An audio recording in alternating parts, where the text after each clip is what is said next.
Hello, my friends, Evolutionary Energy Arts family. Well, guys, we have a chemical plant fire near Houston that's now killed one and injured two others. So, yeah, no, it's not deja vu. This is actually the second such fire of its kind. And for the second time in 3 weeks, a Houston area chemical plant has caught fire, sending thick plumes of black smoke into the sky. At least one person was killed Tuesday at the KMCO plant in Crosby, Texas. Harris County Sheriff Ed Gonzalez said.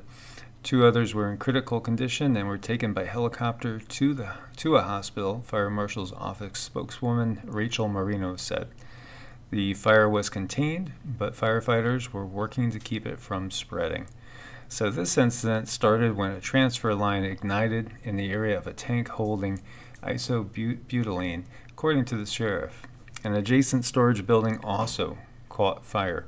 All residents within a 1-mile radius of the plant were ordered to shelter in place. That's the second time that has happened. And, the lockdown was lifted a few hours later. There does not appear to be hazardous chemicals in the air. So, coincidence? What's going on there? And speaking of coincidences, we have a small plane crashes in North Macedonia. 4 are feared dead here as well. And this was a small private plane crashed into a mountain in the central region of the country, and all 4 Bulgarian nationals on board are feared dead. And so it crashed in a snow-covered peak around 8,200 feet high, and it's yet another one that has gone down. Now here, the pilot had reported strong turbulence. So yet another plane going down. And we have a Texas man dying in a plane crash in New Mexico as well. And this man was Marvin Monroe Casey. He was 59. He was found dead at the scene of Sunday's crash. And the FAA officials say it was a single-engine Cirrus SR-22. And police located the wreckage around 4 p.m. between Farmington and Crown Point. He was the only occupant on board, and they are investigating. So we also have an avid traveler who's 33, and he dies on an LAX to Melbourne flight. She had flown many times before. As friends say, they're at a complete loss as to what killed the happy and healthy tech executive. Alicia Tracy, 33, of Sunshine West, died mysteriously on flight QF94 from LA. She was heading home after a holiday in the U.S. when she died on board. Friends said she had no known medical issues and was healthy and happy, and they're at a complete loss as to why she died, and they will be investigating. And we were talking about mysterious fumes and things, which others have experienced as well. So what was this? Was there anything out of the ordinary here? Kind of young at 33, most definitely. And so over here, was that a boom? Part 2, and just basically Panama City, another mystery boom, and residents reported feeling and hearing it from the Panama City beach area to Port St. Joe. So what was it? That's a bit of a mystery. The USGS shows no seismic activity in the area, and the Navy and the Air Force bases say they weren't exploding anything. Now, it's interesting because, again, we saw a bunch of quakes over there on the Alabama and Florida border. So is this something coming from within the Earth? Or is this just jets or something like that going and buzzing overhead? And over here we see F-15 fighter jets buzzing Miami skyline during a training exercise that freaked out some people. And it was supposedly a regular training exercise. It was conducted by NORAD, the same folks who track Santa's flight every year. And anyway, this was called Operation Noble Eagle, and it definitely caught some people's eyes and attention. So Oregon may expand gun-free zones and raise the gun-buying age. Oregon lawmakers have scheduled about 4 hours of public hearings on Tuesday to tackle what's shaping up to be this year's principal gun legislation.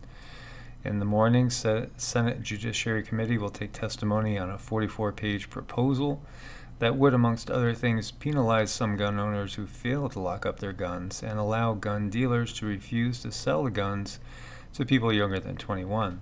In the afternoon, the House Judiciary Committee will consider a more limited gun safety bill. Leading up to the hearings, most of the rhetoric has been focused on the Senate legislation, Senate Bill 978.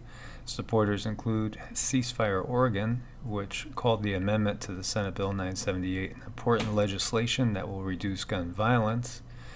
Their perennial opponent at the state capitol, the Oregon Firearms Federation, minced no words. The bill could be the most extreme attack on gun rights in Oregon history, the group wrote in an email to its members. And as we're seeing now, there's most definitely a push out there going on in regards to this as well. And over here in Pittsburgh, the city council takes a final vote, passes controversial gun legislation. And so Pittsburgh City Council took a final vote on Monday morning, passing a package of controversial gun laws introduced after last year's mass shooting at the Tree of Life Synagogue.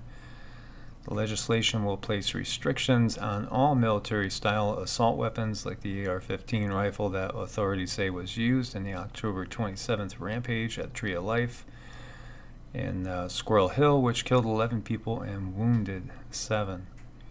It also bans uses of armor-piercing ammunition and high-capacity magazines and allows a temporary seizure of guns from people who are determined to be a danger to themselves or others. And that wording we have heard being used in numerous ones now. So Manhattan home sales dropped to a decade low for the first quarter. And as it says here, purchases dropped for a 6th straight quarter in the first 3 months of 2019 as sellers struggled to cut prices deep enough to attract offers. Transactions totaled 2,121, the fewest for a first quarter since 2009.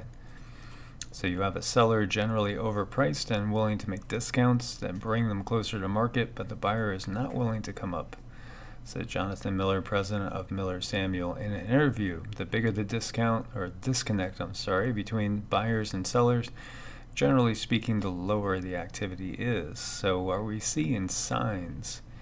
Are we seeing big signs in the economy? And we have this going on. Top Army general says Russia is an existential threat to the U.S. A nuclear arsenal capable of destroying the U.S. makes Russia the only current existential threat to the United States. U.S.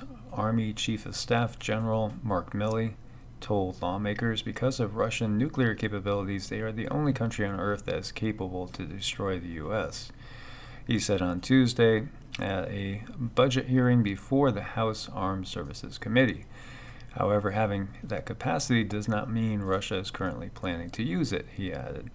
Moscow is likely to threaten our interests for the next 20 years as they attempt to regain control of historic spheres of influence and to shape European economic and security structures in their favor.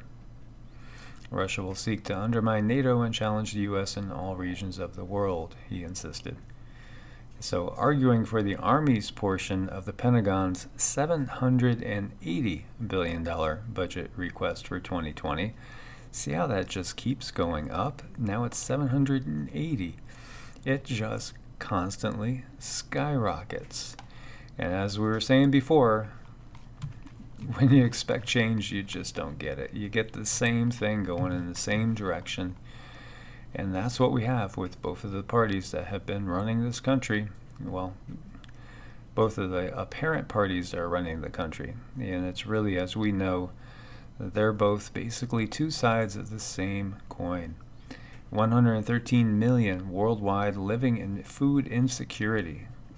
Conflict is the leading cause. And so there you go. You know, it's all about filling the military-industrial complex's coffers.